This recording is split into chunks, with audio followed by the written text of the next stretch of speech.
வணக்கம் and welcome to Kamals Adupankarai.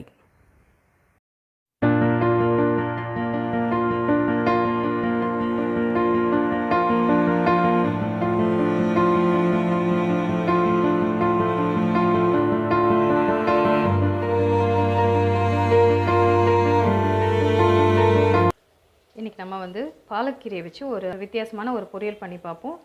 இதுவும் நம்ம சாப்பாட்டுக்கு சைட் டிஷ்ஷாகவும் எடுத்துக்கலாம். சப்பாத்திக்கு ரோலில் பண்ணியும் நம்ம இதை டேப் பண்ணியும் பசங்களுக்கு கொடுக்கலாம். இது ஒரு வானிலை எடுத்துக்கோங்க. ஒரு 1.5 டேபிள் ஸ்பூன் அளவுக்கு எண்ணெய் விட்டுருக்கேன்.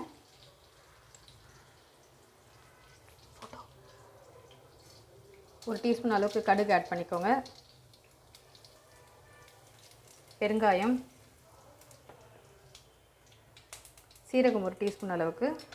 கொஞ்சம் இது ஈஸியாக டைஜஷன் ஆகிறதுக்காக பசலைக்கீரை ஒரு சிலருக்கு டைஜஷன் ஆகாது. ஒரு 3 காஞ்ச மிளகாய் எடுத்து வச்சுருக்கேன். 3 காஞ்ச மிளகாய் போட்டுக்கலாம். காஞ்ச மிளகாவும் பச்சை மிளகாய் போடும்போது நல்லா சுவையாக இருக்கும். அதையும் ஆட் பண்ணிக்கலாம். இப்போது வெங்காயம் சின்ன வெங்காயம் எடுத்து வச்சுருக்கேன். பூண்டு ஒரு 5-6 பல் பூண்டு எடுத்து பொடிசாக கட் பண்ணி வச்சுருக்கேன். அதையும் இதில் ஆட் பண்ணிடலாம். இப்போது வெங்காயம் காஞ்ச மிளகாலாம் நல்லா வதங்கியாச்சு. இப்போ நான் அரிஞ்சு கழுவி எடுத்து வச்சுருக்கிறேன் பசலைக்கீரை இதில் ஆட் பண்ணிடலாம்.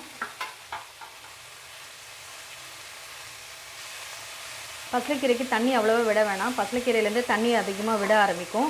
ஸோ அதை பார்த்துட்டு தேவைப்பட்டால் தண்ணி தெளித்து விட்டுக்கோங்க.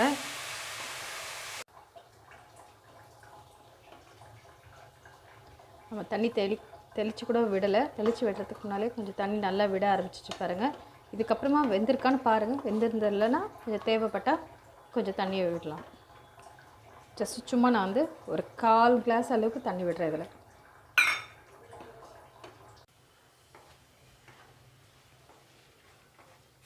இப்போ இந்த ஸ்டேஜில் கீரை வெந்த பிறகு தான் உப்பு நம்ம எப்போவுமே ஆட் பண்ணோம். இந்த கீரைக்கு தேவையான அளவுக்கு உப்பு ஆட் பண்ணிக்கோங்க.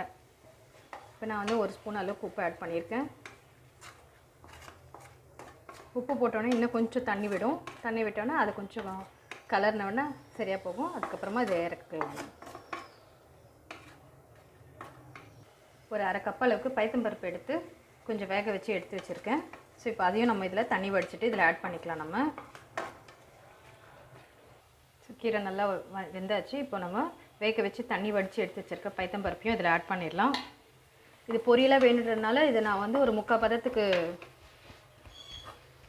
வேக வச்சு எடுத்துருக்கேன். இது கூட்டாக வேணும்னா நீங்கள் மசிச்சு கூட அந்த பருப்பு அப்படியே ஆட் பண்ணிங்கன்னா இது கூட்டு மாதிரியும் நம்ம அதை எடுத்துக்கலாம். இது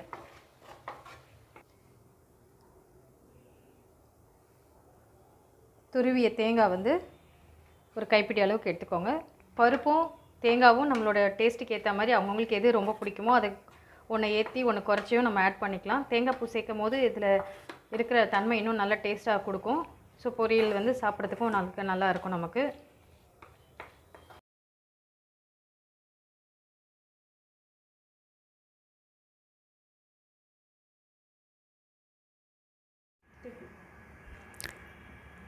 இந்த வீடியோ உங்களுக்கு பிடிச்சிருந்தா சப்ஸ்கிரைப் பண்ணுங்கள்.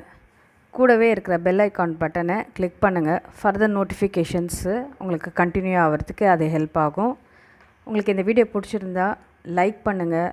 ஏதாவது கமெண்ட் பண்ணணுன்னு இருந்தால் கமெண்ட் செக்ஷனில் கமெண்ட் பண்ணுங்கள். இது யூஸ்ஃபுல்லான வீடியோவாக இருந்தால் உங்கள் ஃப்ரெண்ட்ஸ் ரிலேட்டிவ்ஸ்க்கு ஷேர் பண்ணுங்கள்.